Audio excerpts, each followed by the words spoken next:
Excuse me, मैं doctor Bhuteshwar Vishwakarma ji से मिलना चाहता हूँ। जी कहिए। मैं ही हूँ doctor Bhuteshwar Vishwakarma. Oh sorry sir, मैं आपको पहचान नहीं पाया। मैं जनेंद्र चतुर्वेदी, आपसे अपॉइंटमेंट ली थी मैंने। प्लीज आज ही आप मुझे वो मशीन दिखा दीजिए सर। ये वो इन्वेंशन है जिसकी वजह से आप इतनी दूर से आए। वाह डॉक्टर साहब, देखने में तो बहुत ही अद्भुत मशीन है ये, लेकिन वाकई ये लग बदल सकती है ना? Chaturvedi ji, ARTD certified product है ये, यानी कि American research and technology developers. America के वैज्ञानिकों के अनुसार 90% सक्सेस रेशियो है इसका, यानी कि ये मशीन 90% चांस रखती है किसी का भी लक बदलने का। ओह मतलब डॉक्टर साहब अभी भी 10% का डाउट है? नहीं, एक अपग्रेड वर्जन भी है इसका। 99% सक्सेस रेशियो है उसका, बट इंडिया में आने में 2 साल लगेंगे। आप एक काम कीजिए, 2 साल बाद कांटेक्ट कीजिए मुझसे। नहीं डॉक्टर साहब 2 साल बहुत लंबा टाइम हो जाएगा। मैं एक काम करता हूँ ना, मैं इसी मशीन पे चेक कर लेता हूँ। इसके लिए आपको कंप्लीट सरेंडर करना पड़ेगा। हाँ करूँगा। डेमो के लिए कुछ लाए हैं आप? जी। ओके आइए बैठिए आप। आने वाले 2 मिनट के बाद आपकी सारी नेगेटिव एनर्जी नष्ट हो जाएगी। आने वाला टाइम आपके लिए लाइफ चेंजर होगा।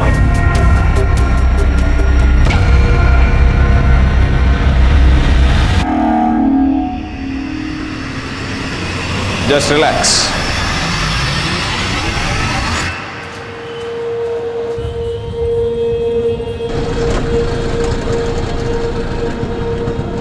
एक लंबे इंतज़ार के बाद अब मुझे लग रहा है अब मेरी ज़िंदगी पटरी पकड़ने वाली है।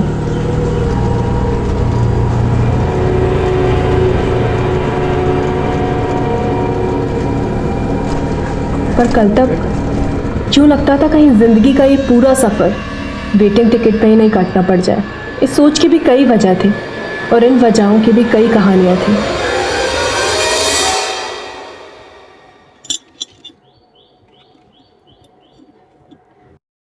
राधिका, आज तुम सूरज को राखी नहीं बांधोगी, इसका मतलब क्या है? देखो सगा भाई है तुम्हारा, और इतना घमंड मत करो तुम। वो भी भगवान का दिया है, तुम्हारे ना कहने से तुम दोनों का रिश्ता खत्म नहीं होता। पापा आपको ना सिर्फ आपका बेटा दिखाई देता है, उसकी करतूतें दिखाई नहीं देती। फरेब करे वो, गुनहगार बने हम। अरे कौन सा फरेब किया है? थोड़ा सा हेरा फेरी कर लिया जो सारे करते हैं आजकल। पापा कोई छोटा मोटा फरेब नहीं किया है। जिन गरीब बच्चों को हम चैरिटी के नाम पे पढ़ा रहे थे ना, उसके नाम पे एक फर्जी NGO का अकाउंट खोल लिया है और गलत तरीकों से सरकारी फंडिंग का भी जुगाड़ कर लिया, और अब देखो अय्याशी कर रहे। अरे तुम इतना गुरगुराओ मत। देखो, तुम्हारी चैरिटी करने से तुम्हें क्या मिलता है? मन का चैन। और मेरे जुगाड़ करने से तुम्हें क्या मिलेगा? सोने की चैन। तुम्हारी राखी का गिफ्ट लो। मैं तुम्हारी बेईमानी का भागीदार बनना ही नहीं है।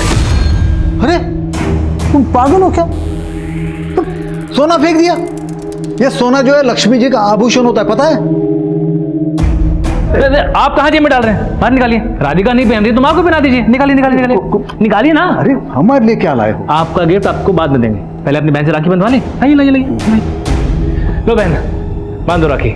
देखो राखी गई भाड़ में, अब तुम्हें ना हथकड़ी बंधवाएंगे हम। बस करो राधिका, पगला गई हो क्या? हथकड़ी लगाओगे अपने भाई को त्योहार वाले दिन? आफत मत बचाओ। अम्मा देखो, आफत तो उस दिन आएगी जब आपके लाडले बेटे के चक्कर में ना हम सारे बर्बाद हो जाएंगे।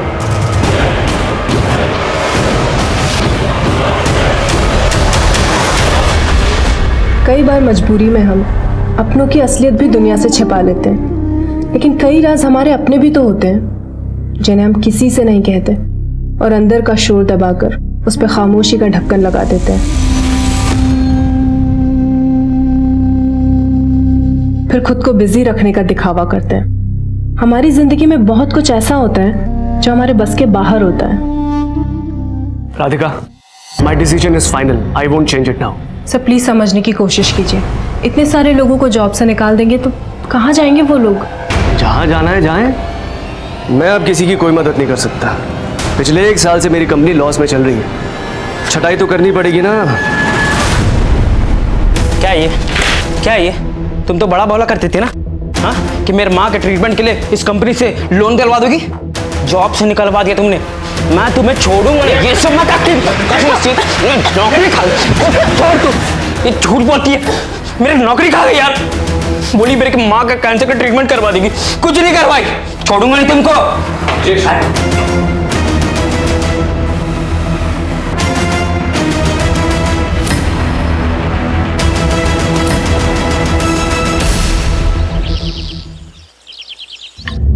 अरे पैसा के पेड़ पे उगता है जो हर 2 महीने के बाद पैसा बढ़ाने को बोल देती है?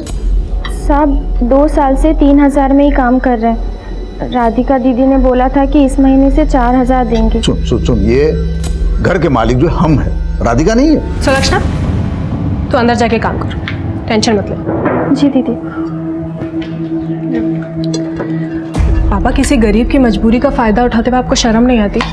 इतने कम पैसों में वो कितना काम करती है, और अगर हम जरा सा पैसा बढ़ा देंगे तो क्या बिगड़ जाएगा? वैसे भी उसको तनख्वाह तो हम देते हैं ना। अच्छा, तू अब ये जता रही कि हम भी तेरा दिया हुआ खाते हैं, तो अपने अहंकार में अपने भाई की तरह अपने बाप को भी घर से बाहर निकाल देना। नहीं खाना है हमें तुम्हारा खाना।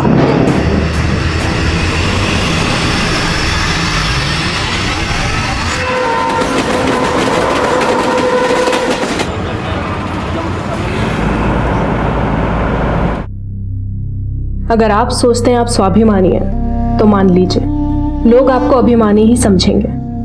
जब ग्लास आधा भरा होता है तो लोग उसको आधा खाली ही कहते हैं। लोगों की नजर में मेरा सच भी ऐसा ही था, आधा। अब खाली हो या भरा हुआ मालूम नहीं, पर मैं इसी अधूरेपन से भाग रही थी। और जब भी कोई सच हमारे अंदर ही मर जाता है तो वो हमें जिंदगी भी अधूरी ही देता है, और मौत भी अधूरी।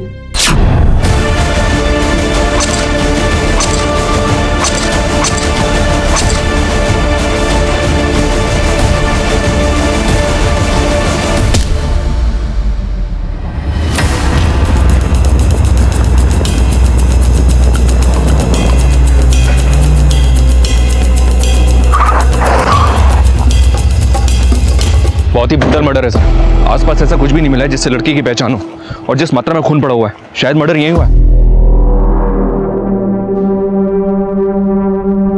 ये जगह बहुत ही सुनसान है।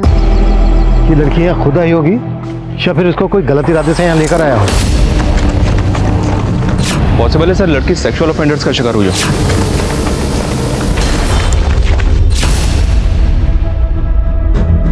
लाश की हालत देख के तो यही लग रहा है कि जैसे किसी ने गहरी रंजिश निकाली है इस लड़की से। पत्थर से लड़की का चेहरा बिगाड़ दिया गया ताकि इसकी पहचान ना हो पाए।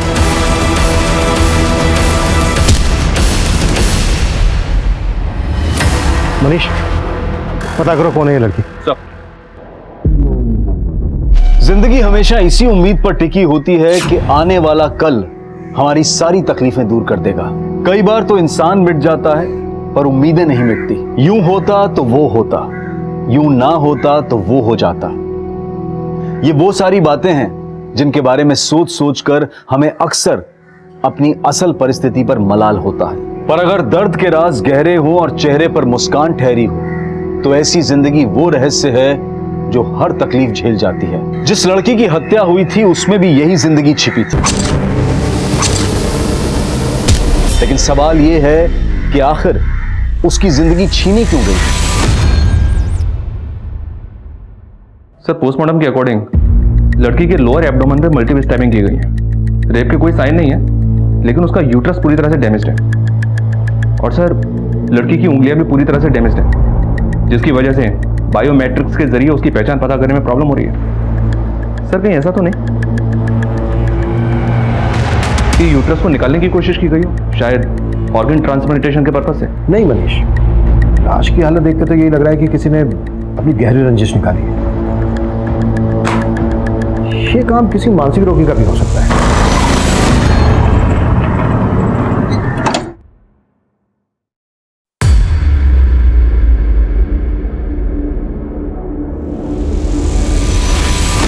लड़की की पॉकेट से ये स्लिप मिली। ये कोई बिल या रिसीट है, पर खून बहुत है इस पर, कुछ पढ़ने में नहीं आ रहा है क्या लिखा है। सुमित, इसको सॉल्वेट से वॉश करवाओ, शायद कुछ पढ़ने में आ जाए। सब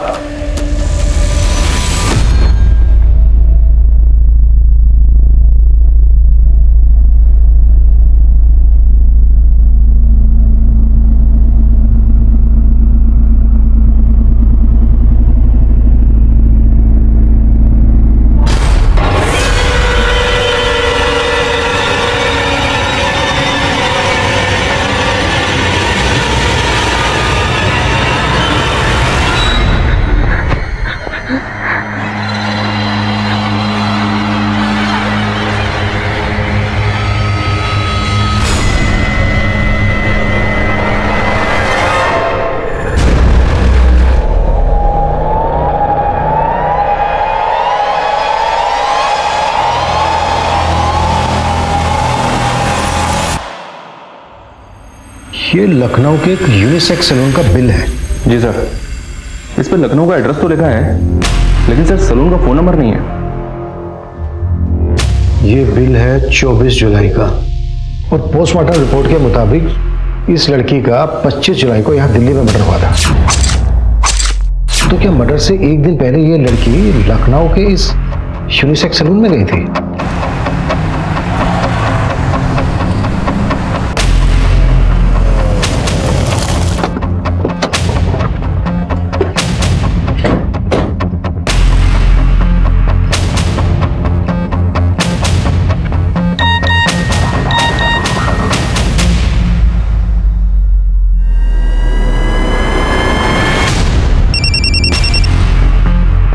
हाँ मनीष, फोटो मिला मुझे। सर वो फोटो मैंने यूनिसेक्स सैलून के बाहर के सीसीटीवी से लिया था।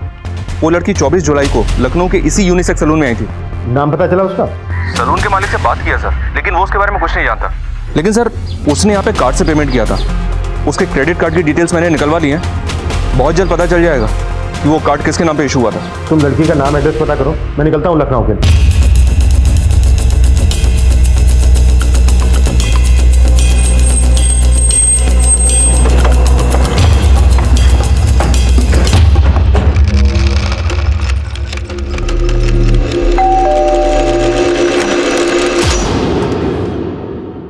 राधिका सिंह यहीं रहती है? हाँ जी, बेटी है हमारी। आप लोग कौन? Inspector Abhimanyu Jindal, Delhi police. Delhi police? आइए ना, आइए अंदर आइए। आपको इंस्पेक्टर त्रिपाठी जी ने भेजा है क्या? इंस्पेक्टर त्रिपाठी? हाँ, वो कासगंज वाले, उन्हीं के पास राधिका की गुमशुदगी की रिपोर्ट लिखवाई थी। आपने राधिका की गुमशुदगी की रिपोर्ट लिखवाई थी? हाँ, अब आपको एफआईआर की कॉपी दिखाएं क्या? आप बताइए ना, राधिका को कुछ पता चला? 27 जुलाई को हमें दिल्ली में एक लड़की की लाश मिली जिसका 25 जुलाई को मर्डर हुआ था। लाश की जेब से हमें यहाँ लखनऊ के एक सैलून की रसीद मिली है जहां पर राधिका 24 जुलाई को गई थी। अम्मा, हम सैलून जा रहे हैं।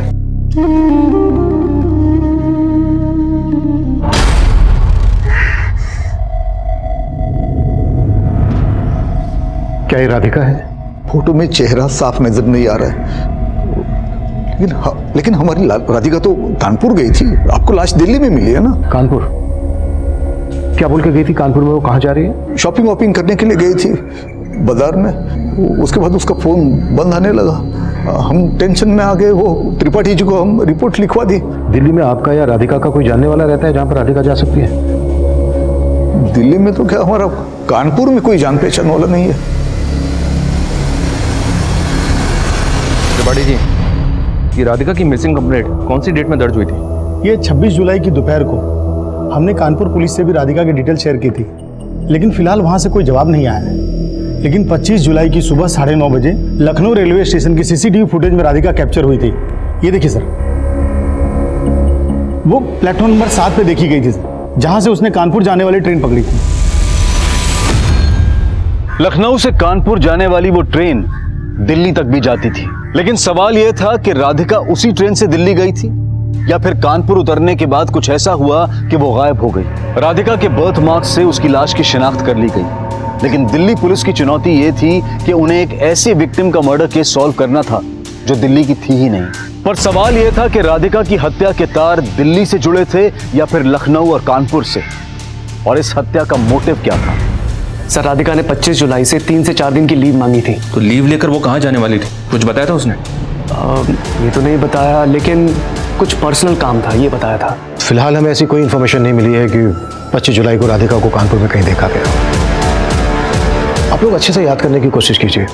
शायद राधिका कानपुर की किसी जगह का नाम आपसे बोल के गई हो जहां वो जाने वाली है। किसी मार्केट वगैरह का नाम लिया हो उसने? नहीं, तो वो सिर्फ इतना ही बोल के गई थी कि वो कानपुर शॉपिंग के लिए जा रही है, शादी की शॉपिंग। राधिका को जिस ढंग से मारा गया है उससे तो यही लगता है कि राधिका की जिंदगी में सब कुछ ठीक ठाक नहीं था।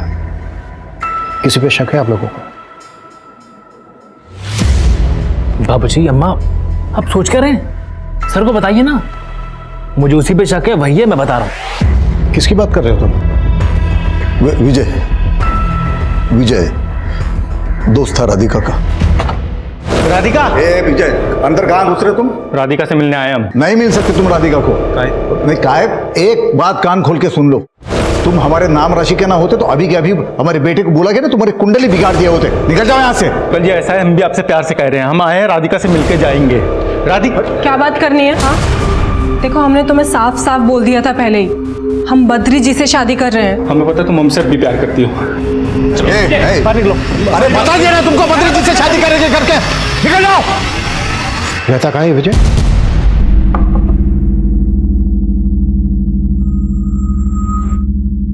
सर, ये रतन तिवारी है, इस इलाके के बहुत बड़े कॉन्ट्रैक्टर। अरे नहीं, बड़े हम नहीं, बड़े डॉक्टर साहब हैं। डॉक्टर साहब, हम आपके सानिध्य में आना चाहते हैं। देखिए, अगर आप ये सोच के आए हैं कि मेरे पास कोई जादू की छड़ी है और पल भर में सब बदल सकता है, तो आप जा सकते हैं।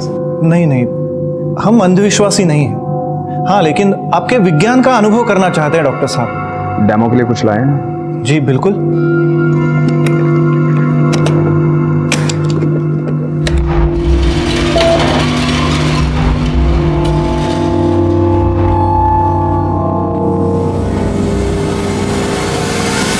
सर हमारी बात सुनिए। सर नहीं, सर हमारी बात। सर हमने राधिका को नहीं मारा सर। सर राधिका घर वाले झूठ बोल रहे हैं सर। सर हम प्यार करते थे राधिका को, वो भी हमसे शादी करना चाहती थी। पर राधिका ने तो तेरे साथ अपना रिश्ता तोड़ दिया था। तोड़ दिया था सर, लेकिन हम बचपन से एक दूसरे को चाहते थे। वो अच्छा खासा कमा रही थी, हम जॉबलेस थे, हमारा टेम्परामेंट मैच नहीं होता था। वो फ्रस्ट्रेट हो गया, हमने उसको एक दिन कुछ बोल दिया, वो बुरा मान गई सर। राधिका हमारी बात सुनो ना। Radhika please please please Radhika, हम तुमसे प्रॉमिस कर रहे हैं, हम दोबारा ऐसा कभी नहीं करेंगे। हमें तुमसे कोई बात नहीं करनी है। सर हमें तो लगता है कि उसका बाप और भाई मिलकर उसे हमारे खिलाफ भड़का रहे थे, क्योंकि वो उसकी शादी किसी और आदमी के साथ कराना चाहते थे। और ये बात तेरे से बर्दाश्त नहीं हुई, इसलिए तूने राधिका को। सर हमने राधिका को नहीं मारा सर। अगर हमको खुंदक थी ना तो उसके बाप और भाई से थी। एक नंबर के लालची लोग हैं वो, और इसी लालच की वजह से उसकी शादी एक बड़े उम्र के आदमी के साथ करा रहे थे सर वो।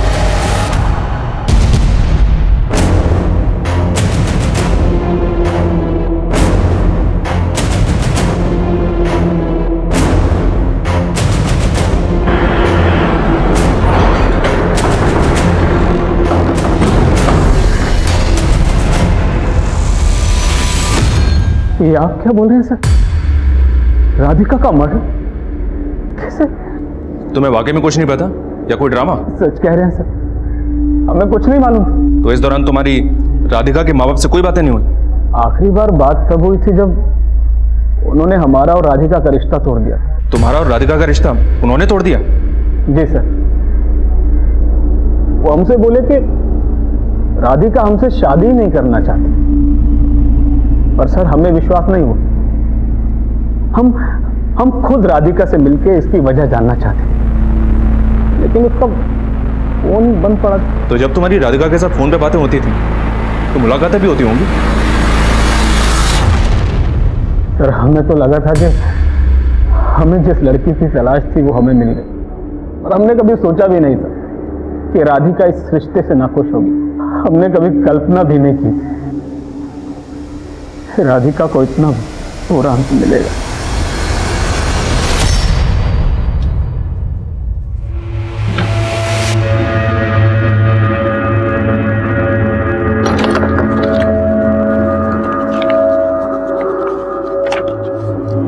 पापा, अब क्या सूझा है आपको? राधिका की अलमारी में क्या ढूंढ रहे हैं आप? मेरा एक फाइल है, वो उसे ढूंढ रहा था। तुम क्या कर रहे हो यहाँ पे? जाओ ना, तुम्हारा काम करो ना।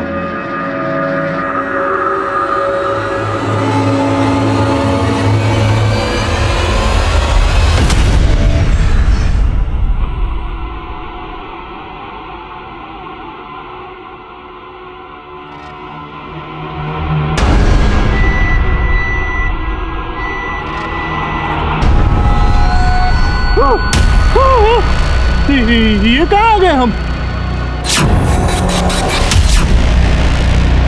उठ, अबे उठ बे, उठ।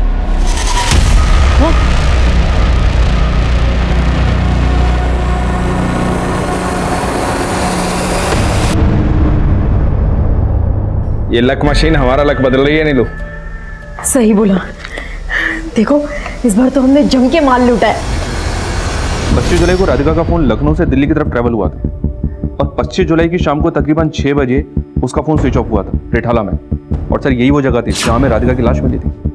राधिका ने 25 जुलाई को लखनऊ स्टेशन से वेद शक्ति ट्रेन ली, जो कानपुर पहुंचती है 12:10 पर, दिल्ली पहुंचती है 4:45 पर, और उसी शाम 6 बजे रिठाला में उसका फोन स्विच ऑफ हुआ। इस लिहाज से तो सर कोई गुंजाइश नहीं कि राधिका कानपुर में उतरी हो। लेकिन राधिका अपने घर वालों से तो यही कह के गई थी कि वो कानपुर जा रही है, लेकिन गई दिल्ली। तो क्या राधिका ने अपने घर वालों से झूठ बोला था? लेकिन किस मकसद से? क्या राधिका का दिल्ली में कोई जानने वाला होगा?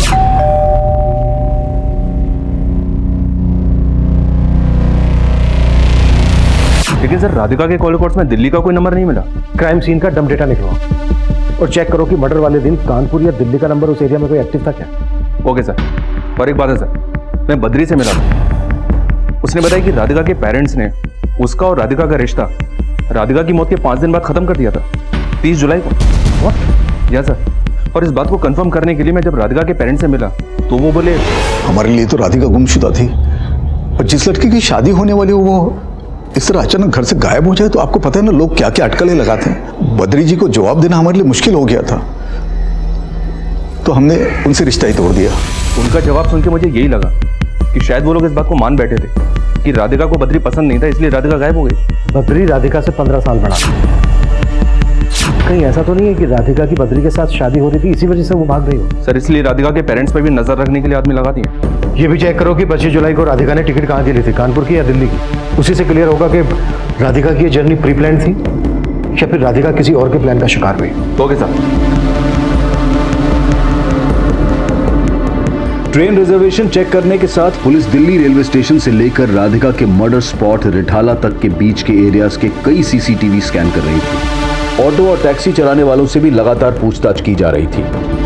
क्राइम सीन के एरिया का डम डाटा निकाला जा रहा था, और वहीं लखनऊ में पुलिस राधिका से जुड़े हर शख्स पर नजर रख रही थी।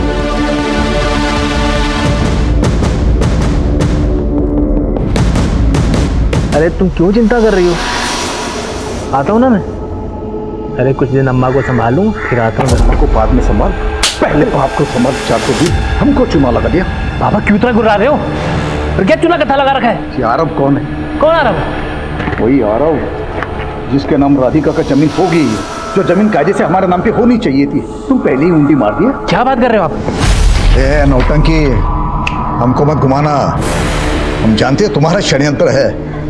यारो तुम्हारा चमचा है जो तुमको जमीन का पैसा दिया है। आप पकड़ा गए हो क्या? हम आरव बारव को नहीं जानते हैं।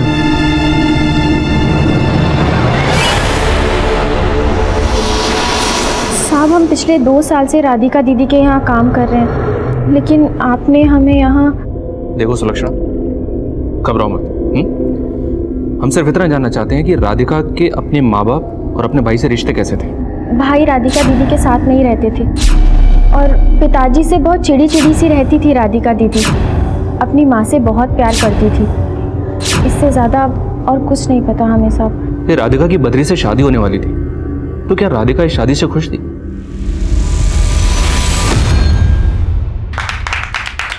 साहब जब हमने बद्री जी को पहली बार देखा था तब हमें यही लगा था कि राधिका दीदी किसी के दबाव में आके शादी के लिए राज़ी हुई है, और इस बारे में हमने राधिका दीदी से बात भी की थी, और वो बोली सुलक्षणा अब हमें खूबसूरत चेहरे की नहीं बल्कि सुकून की तलाश है। लेकिन दीदी वो आपसे उम्र में बहुत बड़े हैं। बड़े अच्छे इंसान हैं वो, और मुझे यकीन है कि मैं बद्री जी के साथ बहुत खुश रहूँगी। और साहब राधिका दीदी का जवाब सुनकर हम खुद हैरान रह गए।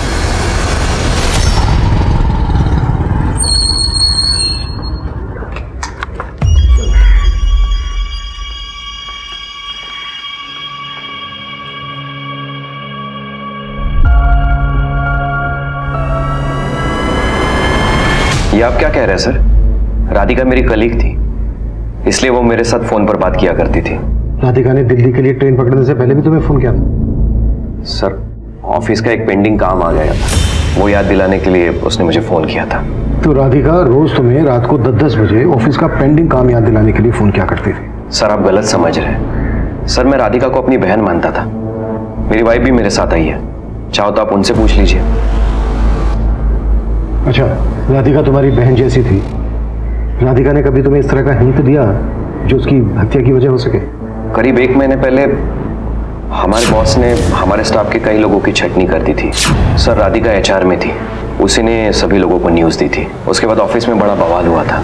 क्या ये तुम तो बड़ा बौला करते थे ना, हाँ, कि मेरे माँ के ट्रीटमेंट के लिए इस कंपनी से लोन दिलवा दोगी। जॉब से निकलवा दिया तुमने, मैं तुम्हें छोड़ूंगा नहीं। ये सब मत नौकरी खा छोड़ तू, ये झूठ बोलती है। सर जॉब से तो बॉस ने निकाला था, लेकिन तकलीफें राधिका को झेलनी पड़ी थी। तो तुम कहना चाह रहे हो कि राधिका का हत्यारा उन्हीं एम्प्लॉयज में से कोई है जिनको राधिका ने जॉब से निकाला था? नहीं सर, ये तो नहीं कह सकता, लेकिन जॉब जाने के बाद सबसे ज्यादा परेशानी ब्रिजेश और श्यामलाल को हुई थी। ब्रिजेश और श्यामलाल। सलाम सर। हाँ सलाम, बोल क्या खबर है? राधिका के प्रेमी विजय की खबर है। एक नंबर का लड़की बारे साहब, बाराबंकी में संगम लॉज है, वहाँ आए दिन नई नई लड़कियाँ लेकर जाता है। वो लॉज वाला तो बता रहा था कि ये सिलसिला बहुत सालों से चला आ रहा है। चल ठीक है, इस वजह पे नजर गड़ा के रख। पुलिस लखनऊ में राधिका से जुड़े हर इंसान को खंगाल रही थी, लेकिन राधिका के दिल्ली जाने का राज अब भी दूर नजर आ रहा था। 2 मिनट में सारी नेगेटिव एनर्जी नष्ट हो जाएगी। आने वाला टाइम आपके लिए लाइफ चेंजर होगा।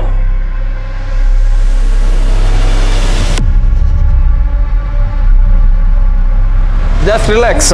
कितने पैसे? बहुत पैसे हैं। सारे पैसे। अरे इसका मशीन तो बंद करो, ये मर जाएगा। जल्दी। हेलो, हे भाई साहब, मर गया है। मर गया। सर हमने कुछ नहीं किया सर।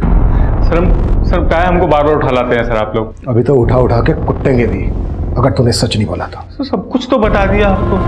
सब कुछ, लेकिन तूने ये 3,40,000 रुपए का हिसाब नहीं किया अभी तक, जो राधिका के अकाउंट से तेरे अकाउंट में ट्रांसफर हो रहे थे किश्तों में। कभी 20,000, कभी 30,000, और एक बार तो सीधा 1.5 लाख। क्यों पैसे ले रहा था राधिका से? मदद के नाम पे हम उधार पैसे ले रहे थे राधिका से। उधार ले रहा था या फिर ब्लैकमेल कर रहा था राधिका को? सर नहीं सर, ब्लैकमेल नहीं कर रहे थे सर।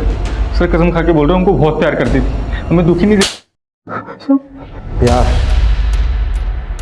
अभी तक कितनी प्रोस्टिट्यूट के साथ सोया है, तुझे याद भी है?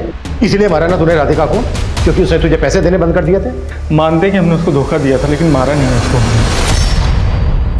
राधिका तुम यहाँ क्या कर रही? कहाँ है वो? फोन कहाँ है वो? राधिका देखो ड्रामे मत करो, मैंने देखा है किसी को। किसको देखा है तुमने? क्या बात कर रही हो राधिका? कहाँ छुपा है उसको? सर इसी वजह से उसने हमारे से रिश्ता तोड़ दिया था। हम बस उसको मना के अपनी जिंदगी में वापस लाना चाहते थे बस, लेकिन हमने उसको मारा नहीं है सर।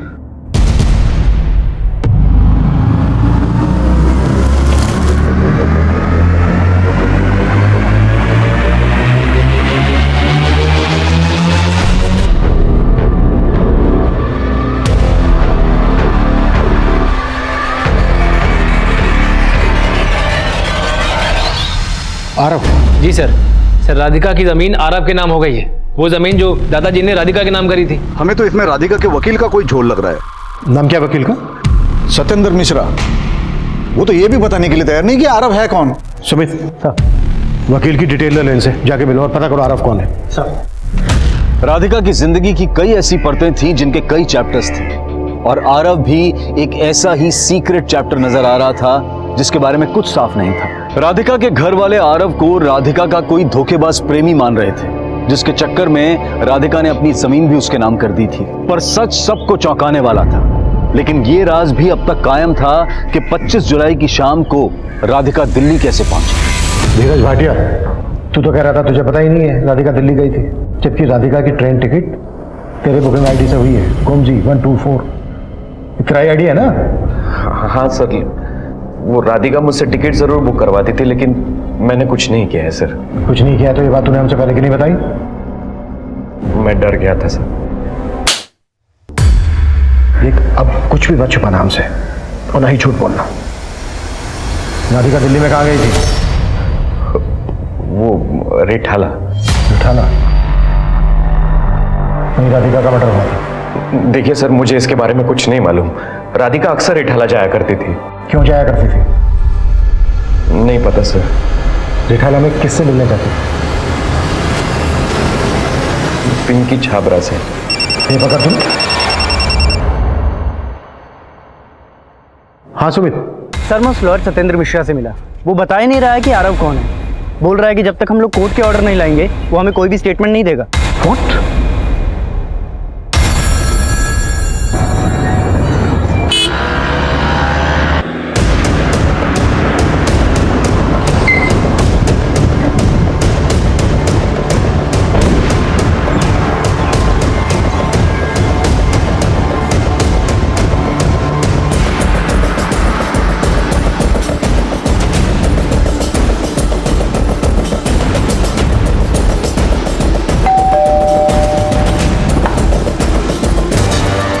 पिंकी छाबड़ा। क्या? राधिका जी की लाश? पिंकी छाबड़ा, हमसे कुछ भी छिपाना मत। 25 जुलाई को राधिका यहाँ भी आई थी ना? तुम्हारा उसके मर्डर से क्या ताल्लुक है, बोलो। साहब मुझे तो मालूम भी नहीं है राधिका जी का मर्डर हुआ है। हाँ 25 तारीख को वो यहाँ आने वाली थी लेकिन आई नहीं। राधिका यहाँ क्यों आती थी? साहब वो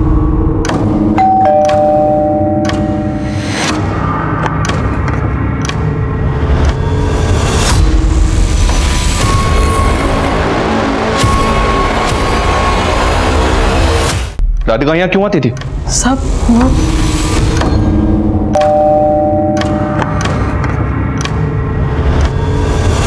आरव कैसा है पिंकी जी? एकदम मस्त है। आरव देखो कौन है आपसे मिलने। आरव की मम्मा आ गई आरव के पास।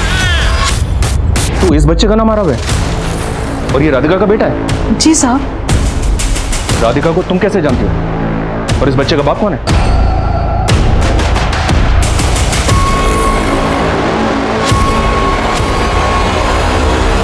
सर आप मुझे फिर गलत समझ रहे हैं। सर मैं राधिका को बहन मानता था। वो बच्चा मेरा कैसे हो सकता है? जब से वो बच्चा आरव पैदा हुआ पिंकी के पास रह रहा है और पिंकी ने हमें बताया कि वो राधिका से तेरे थ्रू मिली थी। सर बिना शादी के राधिका को मां बनना पड़ा था। वो अपने बच्चे को साथ में नहीं रख सकती थी, इसलिए मैंने उसे बहन समझकर उसकी मदद की थी।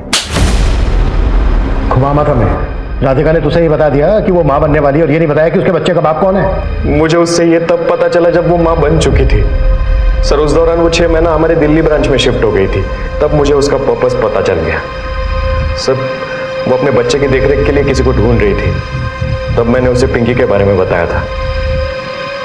राधिका की बद्री के साथ शादी होने वाली थी। बद्री को इस बच्चे आरव के बारे में पता चल गया हो। कभी राधिका ने ऐसा कुछ हिंट दिया था? नहीं सर, पर वो चाहती थी कि बद्री से शादी करने के बाद आरव उसके साथ ही रहे।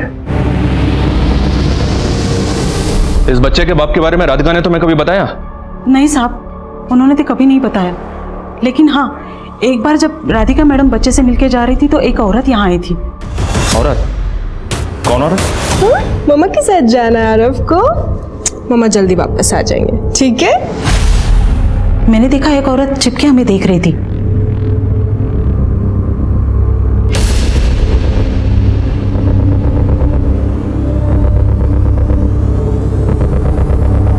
राधिका मैडम जाने के बाद वो यहाँ आई और राधिका मैडम और बच्चे के बारे में पूछने लगी। वो औरत थी कौन? पता नहीं साहब। उस औरत का स्केच बनवा सकती हो? जी साहब। वो औरत कौन है जो राधिका के बारे में जानकारी ले रही थी? उसको अभी तक कुछ पता नहीं चला सर। और ना ही पिंकी ये बता रही है कि आरव का पिता कौन है। वो औरत राधिका के मर्डर के पीछे हो सकती है।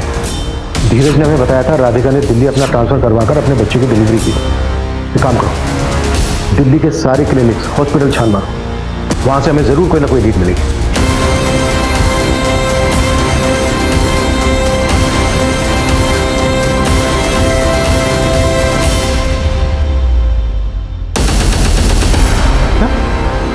आरव राधिका का बेटा है? ये कैसे हो सकता है? ये झूठ है। देखिए हमें राधिका के कलीग धीरज और इस औरत पिंकी ने यही बताया कि आरव राधिका का बेटा है। ये है पिंकी। जानते हैं आप इसको? नहीं, इसको नहीं जानते हम। पिंकी ने हमें बताया कि यह औरत राधिका और उसके बेटे आरव के बारे में पूछताछ करने आई थी। इसको जानते हैं? नहीं, इसको भी नहीं जानते हम।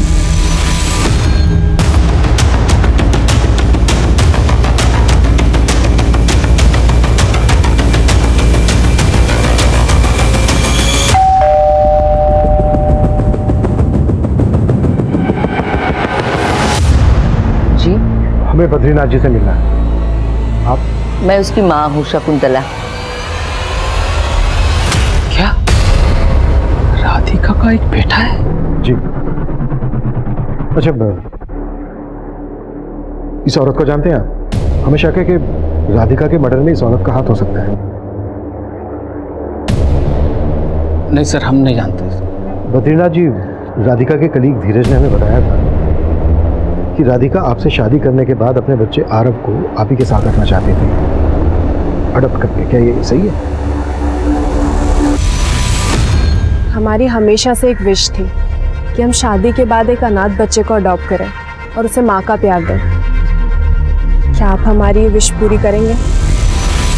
हाँ सर, हमने तब राधिका को कह दिया था कि हम शादी के बाद कोई अनाथ बच्चा अडॉप्ट कर लें, लेकिन सर हमें बिल्कुल भी अंदाजा नहीं था कि उसका कोई अपना बच्चा था।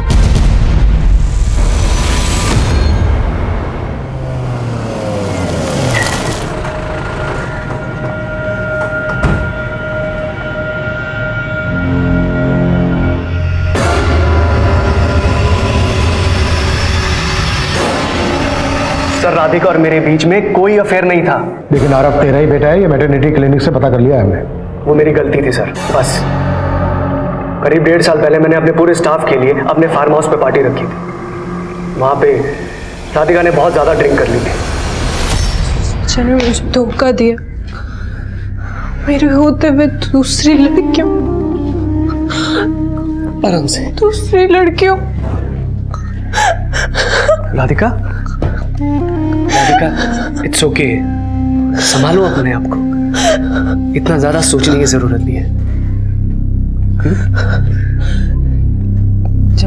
वो कर सकता है, मैं क्यों नहीं? सर, उस दिन राधिका इमोशनली ब्रोकन थी, हम दोनों ड्रंक थे इसीलिए। लेकिन सर, अगले दिन हम दोनों ने डिसाइड किया था कि हम उस रात को हमेशा के लिए भूल जाएंगे। फिर 1 हफ्ते के बाद राधिका मेरे पास आती है और मुझे बताती है कि वो प्रेग्नेंट है। राधिका, हमने मिलकर डिसाइड किया था ना, एक काम करो, तुम अबॉर्शन करा लो। नहीं सर, मैं इस बच्चे को जन्म देना चाहती हूँ। राधिका, यू नो ना, आई एम मैरिड। सर आप टेंशन मत लीजिए, आपको कोई तकलीफ नहीं दूंगी। सर, राधिका अपने डिसीजन से हटना नहीं चाहती थी, इसीलिए मुझे उसकी मदद करनी पड़ी। मैंने पर्पसफुली उसका ट्रांसफर दिल्ली में करवाया था सर। और यही नहीं, इंसानियत के नाते जिस दिन डिलीवरी थी मैं उससे मिलने भी गया था।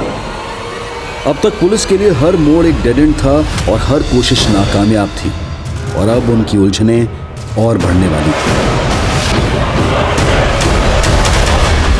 ये 25 जुलाई की फुटेज है सर, जिस शाम राधिका का मर्डर हुआ था। और सर, ये फुटेज देख के आपको ऐसा नहीं लग रहा है कि राधिका को गाड़ी में जबरदस्ती बिठाया गया? किसके नाम पर रजिस्टर्ड है ये गाड़ी? डॉक्टर भूतेश्वर विश्वकर्मा। ये विश्वकर्मा एक कॉन मैन है सर, लग बदलने की मशीन के नाम पे कई लोगों को लूट चुका है। दिल्ली के कई थानों में इसके नाम पे 400 BC के केसेस दर्ज हैं। दिल्ली में हमारी टीम इसके बारे में पता लगा रही है।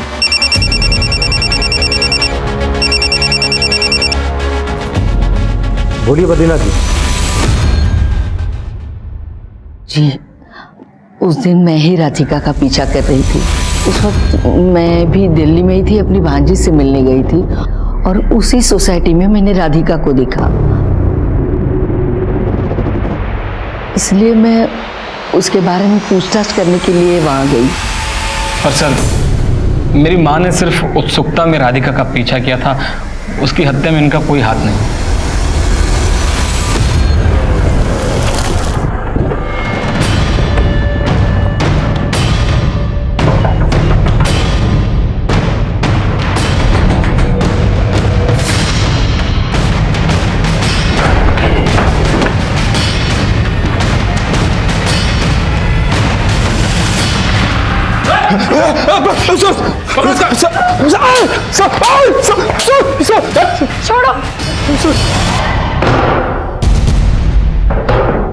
सर, मानता हूं कि बहुत लोगों को चूना लगाया, पर किसी को मारने का नहीं सोचा था सर। वो गलती से एक आदमी मर गया था।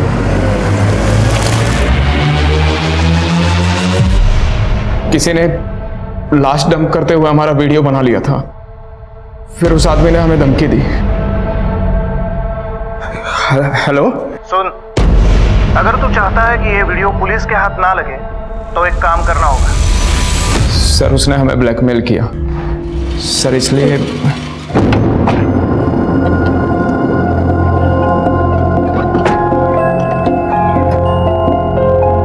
दीदी आपको गाड़ी चलानी आती है क्या?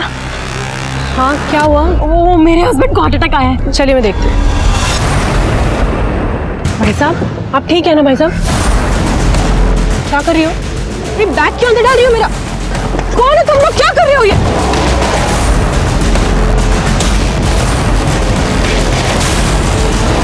अरे पकड़ इसको, पकड़।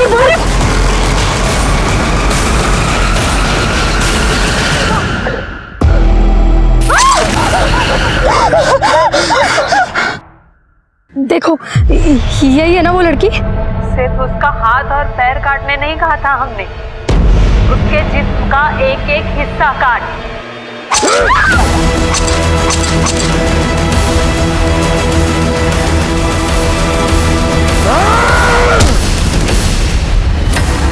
उठा कौन जिसने तुम लोगों से ये सब करवाया?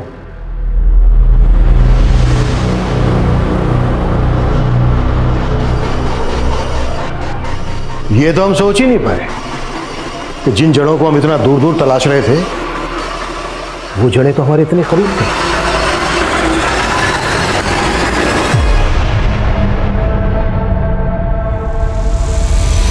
तो क्या सोचा था बे? हमको चंपत लगा के भाग जाएगा? एक मर्डर किया है ना, अब दूसरा भी करना पड़ेगा। देखो यही है ना वो लड़की?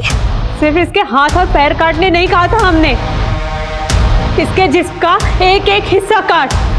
इतनी नफरत? ऐसा भी क्या बिगाड़ा था राधिका ने तुम दोनों का? उसने हमसे हमारा पति छीन लिया था। आए दिन धीरज उसके साथ फोन पर ही चिपके रहते थे। हेलो, हाँ राधिका, हाँ तुम्हारी दिल्ली की 25 जुलाई की टिकट बुक करवा दी है। अरे अरे थैंक यू किस बात का, तुम भी ना। चलो टेक केयर, बाय। और भी पता चला कि दिल्ली में उनका बच्चा भी पल रहा था। रतन भैया को बताए हम, इनका भी खून खोला और निकाल ली हमने भड़ास। अब मेरी सुनो तुम दोनों। धीरज राधिका को सच में अपनी बहन मानता था और वो बच्चा धीरज का नहीं किसी और का था। अब तुम अपने हाथ से ना जेल में निकल जाएगी भड़ास। शक वो बला है जो अगर दूर ना हो तो इंसान की सोचने समझने की शक्ति क्षीण हो जाती है और अच्छे अच्छे इसकी वजह से तबाह हो जाते हैं। राधिका ने जिंदगी में कई धोखे खाए, कई तकलीफें सहकर भी उसने अपने बच्चे के भविष्य के लिए एक लंबी तपस्या की। ये उसका साहस ही था कि उसने शादी किए बिना भी अपने बच्चे को जन्म दिया, लेकिन ये सच अपने माता पिता को बताने का साहस वो नहीं कर पाई। लेकिन उसके इस डर के दोषी उसके माता पिता भी हैं, क्योंकि अगर उन्होंने राधिका को समझने की जरा सी भी कोशिश की होती तो शायद राधिका का ये अंजाम नहीं होता। इसलिए बेहद जरूरी है कि हम अपने परिवार में एक ऐसा माहौल बनाने की कोशिश करें जहां हमारी जिंदगी एक राज ना बन जाए, सब एक दूसरे से अपने दिल की बात खुलकर कह पाएं। अब मैं अनूप सोनी आपसे विदा लेता हूं, फिर मुलाकात होगी क्राइम पेट्रोल सतर्क में एक और नए केस के साथ। तब तक अपना और अपने परिवार का ख्याल रखें, सतर्क रहें, सुरक्षित रहें और देखते रहें क्राइम पेट्रोल सतर्क। जय हिंद।